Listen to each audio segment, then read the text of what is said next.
Alex, I'll be blunt, could you quit the company? Suddenly asked to resign by Bob. I was taken aback. What? To be clear, you're just an eyesore. If you don't quit, I might just have to end the business dealings with my dad's company. How about that? That's because of your mistake, Bob. At my comment, Bob's face turned grim and he started yelling threateningly. Shut up, I didn't make any mistakes. It's all your fault. If you don't quit soon, I'll have my dad fire you. Bob was hired just because he was the son of a client company's president. He had always been a source of frustration with his selfish behavior, but this incident was especially a headache.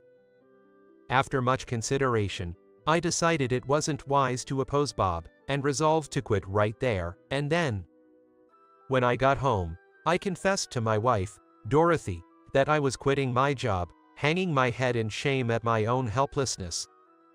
I'm sorry, I got fired today.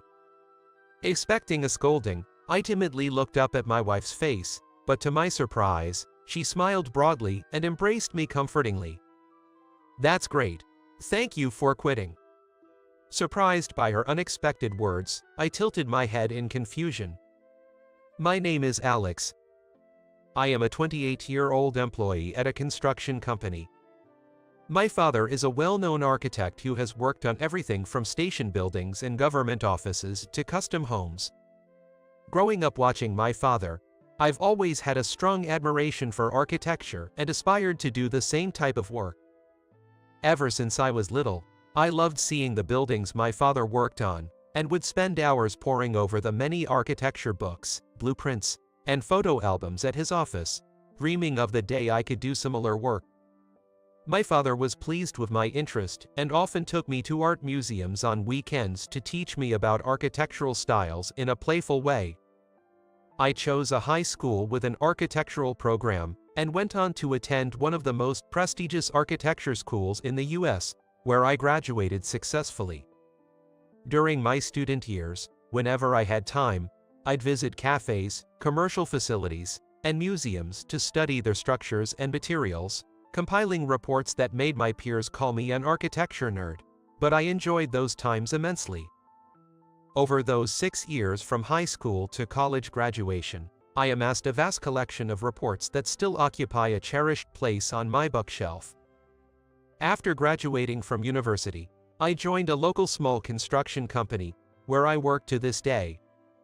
I chose a smaller construction company over a major one because I believed it would allow me to visit various construction sites and engage in a variety of tasks. This plan worked out well, and now I handle multiple construction projects, juggling several sites each day. Though I thought I had made a strong foundation of architectural knowledge during my studies, practical experience is something I am still gaining. It's been 6 years since I joined the company, but there's still so much to learn from the experienced colleagues on site. I have been consistently studying architecture alongside my job. Someday, I want to create a building that I have designed myself. That's what keeps me chasing this dream. I may be a dull architecture nerd, but I have someone who supports me through it all. My wife, Dorothy.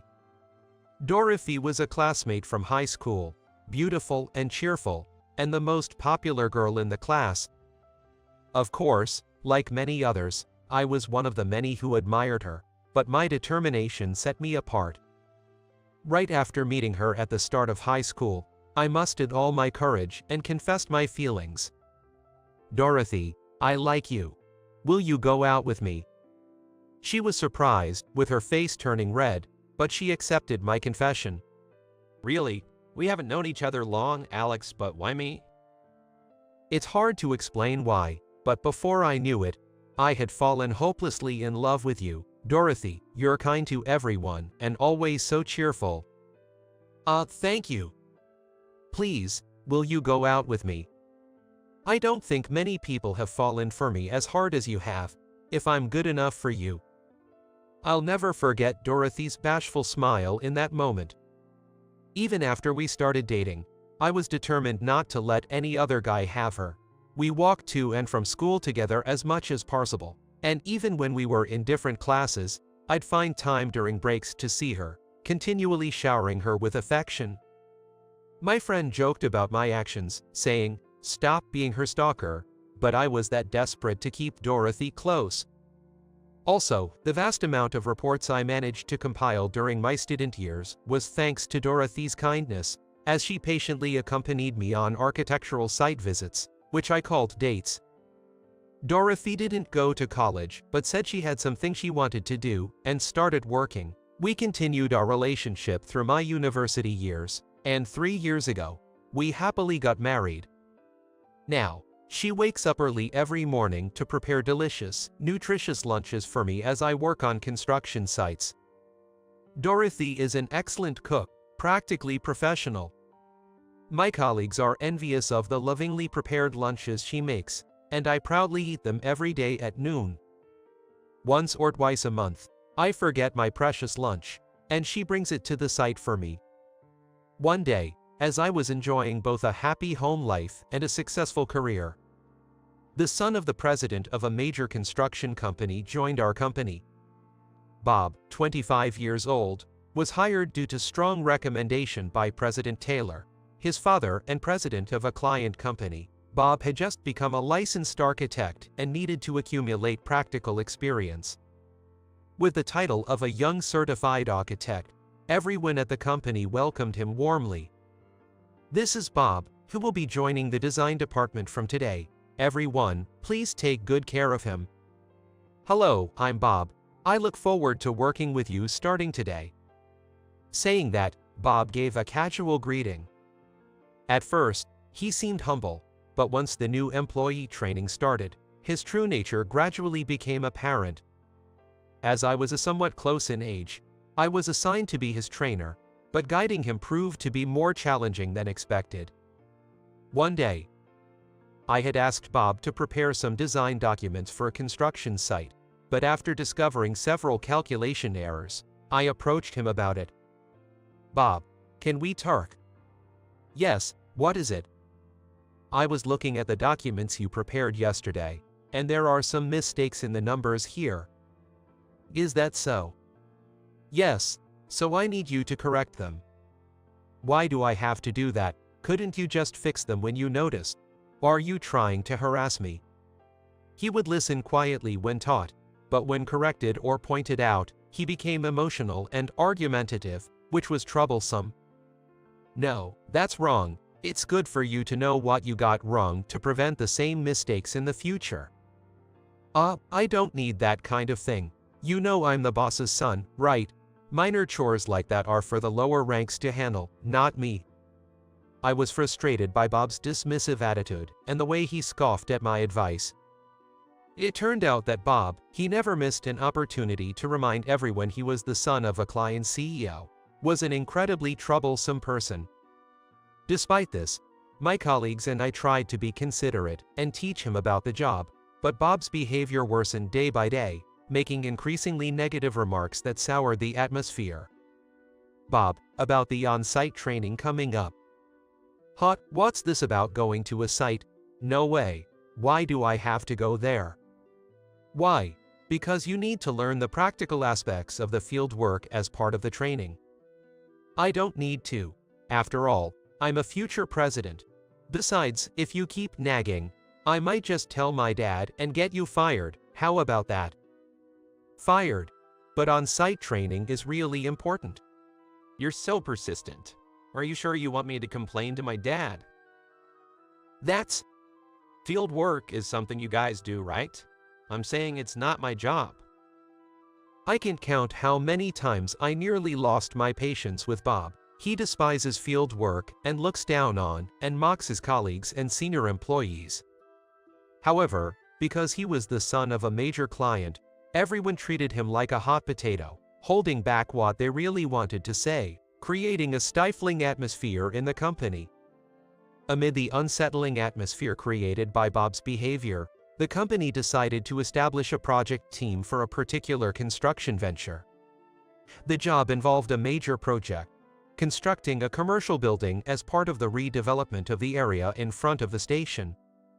We would demolish the old building and construct a new one with 3 underground floors and 15 above ground. To facilitate access from the underground passages, extensive underground construction would also be necessary. While I was fully committed to the project team, the atmosphere turned gloomy when Bob, as requested by the president, was also included in the team. Right from the start, Bob was eager about this major project, declaring he would lead the design process. "I will handle the design, so please manage the other miscellaneous tasks among yourselves." Isn't it tough to handle the design alone? It's a breeze for me. I'm a certified architect. Oh, and let me make it clear from the start, no interference needed. Make sure you all understand that. But this is a major building design, you know. Ah, enough, you're being annoying. If I need help, I'll ask for it, so until then, just do your own work quietly. Incredibly, he started insisting on handling the design of such a large building construction by himself. While a renowned architect had set the basic design following the building owner's preferences, and foundational blueprints were available, managing the layout and all design aspects alone was an exceedingly difficult task. Still concerned, I persisted. "The workload is going to be immense, Bob. I'm just worried about you." "I don't need that kind of concern. It's none of your business." Initially, Bob was enthusiastic about meeting with the client's company, but as days passed, he started turning pale. The building was to have a streamlined design with many custom requests from the client, such as a bold atrium with a domed ceiling at the entrance. To meet these demands, a design combining various materials was necessary, and moreover, it had to be equipped with detailed earthquake resistance measures, including base isolation and damping systems. The structural calculations required had reached a level of utmost complexity. Bob was cornered and spent all day at his desk, clutching his head, seemingly at his wits' end. However, because he had so adamantly insisted on working alone, others hesitated to offer help. Then came the day to present the finalized design plans to the building owner. Worried about any flaws in Bob's documents, I approached him. "Bob, has anyone done a final check on the design plans?" "What? Are you trying to find fault with my design?" "It's not about finding fault, but shouldn't there be a check?" "No need, just listen to my presentation. Have you managed the construction schedule and material procurement properly?" "Of course." Bob disregarded my advice and even insinuated that I and other project members weren't doing our jobs. Without Bob sharing his design plans internally, it was impossible to ensure detailed scheduling and material procurement. How could he not realize this? Project members foresaw the need for significant revisions after today's presentation, and scheduled critical meetings with associated firms for later. Bob's selfish actions were causing trouble in many ways. Frustrated, I swallowed my words, unable to confront him. Representatives from the client's company, including President Johnson, were present. Our side included project members, the sales director Steve, and the executive managing director Paul. As the distinguished members gathered, Bob began his presentation with enthusiasm. "Thank you for gathering today. This building incorporates the latest technology, enabling a streamlined facade. We've used double-glazed windows to ensure design aesthetics while enhancing thermal insulation and energy efficiency." "That's amazing. It's exciting to think about this building being constructed." "I'm honored by your praise. Now, please look at the next document. Regarding the interior, we've realized your request for 5-story atrium with a domed ceiling by using large frames and beams for support. Here is." Bob's presentation impressed a client and other project members. However, I was the only one who paled upon reviewing Bob's design and documents. "Wait, these calculations are all wrong. This won't support the space for a 5-story atrium. Major revisions are needed." That concludes my presentation. Any questions? Realizing this was my only chance, I raised my hand. "What? Alex, what is it?" Bob asked, frowning suspiciously. "Bob, about the structural calculations in the document you just explained for the interior." "Yes, what about it?" This calculation won't support the structural integrity for the atrium. It needs to be recalculated, and possibly some design changes are necessary. I apologized to the astonished client, whose eyes widened in surprise. This kind of mistake should have been checked internally. It's like airing our dirty laundry. I'm terribly sorry for this great inconvenience. Our internal checks were not sufficient. No worries, there's still plenty of time in the schedule. By the way, how much modification will be needed now? The beam is not strong enough given its current size, so we'll need a thicker one. This might slightly alter the dome's shape into an oval, or inevitably change its height. What are you talking about? Bob, sorry, just listen for a moment. I went over to Bob and explained the calculation errors in a low voice while pointing at the blueprint. Upon understanding the mistake, Bob's face turned red and he fell silent. I'm very sorry, but I will come back another day to explain the modifications. I'll rework the structural calculations to ensure minimal impact on the proposed design. Also, if you have any comments on the exterior or interior, I'd love to hear them. My explanation managed to smooth things over for a moment. Additionally, as if seizing the opportunity, I received plenty of new requests, which meant significant revisions were in order. After the meeting, the project team members were called in by Paul and Steve and got reprimanded. For the company, it was a major project, and it was unacceptable for errors to be revealed during the final presentation to the client. Bob was also there, maintaining a nonchalant demeanor, but as soon as we left the boardroom, he completely changed. Alex, what have you done? Huh? Don't make me look foolish in front of everyone. Are you harassing me? Are you jealous of me? There is no jealousy. That's why I asked if the preliminary checks were necessary. Shut up. If you were so concerned, you should have spoken up more. I was astounded by Bob's selfishness. I did mention it several times. You were the one who said it wasn't necessary. Luckily, we still have some leeway before construction starts. That's not the point. You always act so high and mighty. It's annoying. Well, there's nothing I can do about that. This is so annoying. You should just quit the company. Excuse me.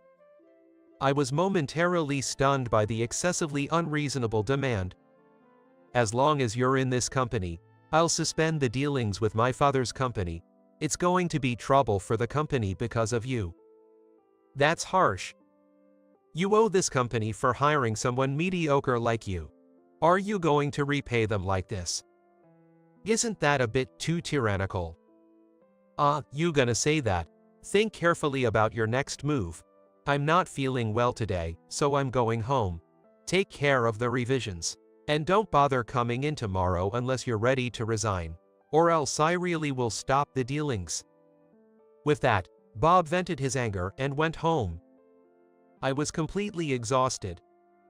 Afterward, while focusing on the revision work, I received concerned glances from my colleagues. If I stay here, Bob might actually end up stopping the dealings, and our small construction firm would be in jeopardy. I decided to quit my job after much deliberation in the back of my mind while I was deeply engrossed in revision work. The revision work was immense, but somehow I managed to complete it overnight. Then, early in the morning, I submitted my resignation to my boss, Bill. Bill, who had always treated me kindly, was shocked and concerned, but after I explained the situation, he supported my decision. Then, I said goodbye to the members of the project group, informing them that I was leaving the company. I'm resigning effective today. I'm sorry I won't be able to see the building completed. That's such a shame. Please let Bob know I've resigned. That was just a tantrum, wasn't it? There's no need to take it seriously and resign. Did you hear that? It was loud enough for the entire floor to hear. The executives might have had their ears plugged. They can't say anything to Bob. I see, but what if his dad really stops the business dealings with us? That's a concern for sure. Yeah, that's why I have to do this. Thanks for everything. I packed my meager belongings into a box, dragged my tired body out of the office, and headed home. Then, carrying a cardboard box, I returned home and told Dorothy that I had resigned. I thought she would be angry about my quitting my job on my own, but I was worried. Alex, it's been a while since you last came home in the morning. I'm sorry for making you worry. Actually, I quit my job today. I decided without telling you, and I'm really sorry about that. Why are you apologizing? What? Actually, quitting your job was the right move. Thank you for doing that. Contrary to my expectations, instead of being angry about me quitting my job, my wife thanked me with a beaming smile, and I was completely baffled. To my surprise, she then smiled sweetly and shared some news with me. A few days later, thanks to an acquaintance of my wife, I was taking an interview at a major construction company. It turned out that this acquaintance was Bob's father. After graduating high school, my wife had worked in a restaurant and obtained her nutritionist certification. 3 years ago, just after we got married, she started her own lunch stand business. She developed a variety of popular low-calorie, low-carb yet filling menus, which became a big hit, especially among office workers prone to unhealthy eating habits. The business's performance soared. Because my wife packed these signature menus for my lunch every day, my colleagues were always envious. After focusing on delivery and setting up shop in a prime downtown location, busy executives and CEOs who didn't even have time for lunch started placing orders, and that's how she met Bob's father. The day I quit, while having breakfast after an all-nighter, my wife filled me in on many things I hadn't known. Mr. Taylor has always spoken highly of you. He believed that with your talent, you should be working on bigger projects at a major company. Wait, Bob's dad knew about me. You don't realize how valued you are in the industry, from winning a top prize in a student architectural contest to expanding your company's client base. Mr. Taylor was impressed. That's nice to hear. So, it seems like they were hoping your son could grow as a licensed architect by your side, but it looks like things didn't quite work out. Training him was more challenging than any project I've ever handled. So, it's probably for the best. You shouldn't languish at your current company when you could be challenging yourself at a bigger one. Mr. Taylor is really keen on helping you find a new job. Really? Wow. Thus, I was granted an interview at a large construction firm through Mr. Taylor's referral. Though we had never met, Mr. Taylor apologized over the phone for his son's rudeness. It remains a mystery how such an impressive father could have such a clueless son. Alex, we've been expecting you. Thank you for having me today. This interview is just a formality. Your credentials are already well respected. Essentially, today is about introducing you to our company. Is that so? Yes, we'd really like to have you join us. Thank you very much. And just like that, my re-employment was smoothly secured. I stepped up to a much larger construction company and worked with even more enthusiasm than before. As a result, I am very happy to be involved in large-scale projects that were unimaginable at my previous company, such as designing government facilities, skyscrapers, and city planning. Originally, I had obtained my architect's license while still in school and had consistently won awards at the annual architecture competitions, making me a notable figure in the industry. Consequently, it seems that both my classmates and professors were shocked and worried that I might have lost my senses when I chose my previous company. Until Bob arrived, it had been a great place to work at my own pace. Since then, I have rapidly demonstrated my true capabilities, being promoted to the head of design and entrusted with one important task after another. Every one of my projects has been highly regarded by both the industry and the general public, and my name has become increasingly well known. Before I knew it, I had achieved my childhood dream of becoming an architect. All of this was thanks to my wife, Dorothy. Meanwhile, my former company suffered a major blow. The last project I worked on turned into a disaster. Afterward, Bob refused to admit his mistakes and pushed all the revision work onto other team members, claiming all the credit for himself. However, repeated critical errors came to light, leading to the client's outrage and the project being scrapped entirely. At the same time, frustrated with Bob's attitude, all the competent project members reportedly threw in the towel. They found it absurd to let Bob monopolize the results, so halfway through the project, they dumped everything on him and all moved to a rival company.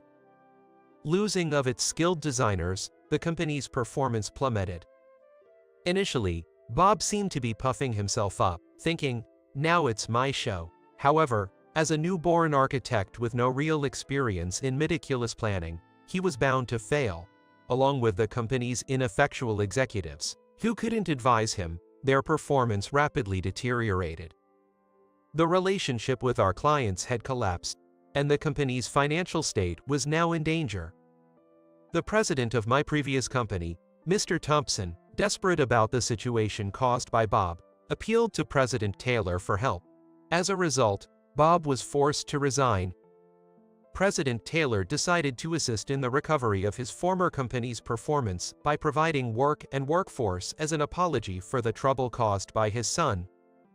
After being ousted, Bob was placed under his father's strict supervision and made to work vigorously. I heard rumors that Bob was seen working on construction sites, looking exhausted and getting scolded by his boss. I felt that I had truly witnessed that one's actions will eventually come back around to you. I continue to diligently work at my dream job in architecture, hoping that my sincere efforts will bring even better returns as I strive in my new role at a new company.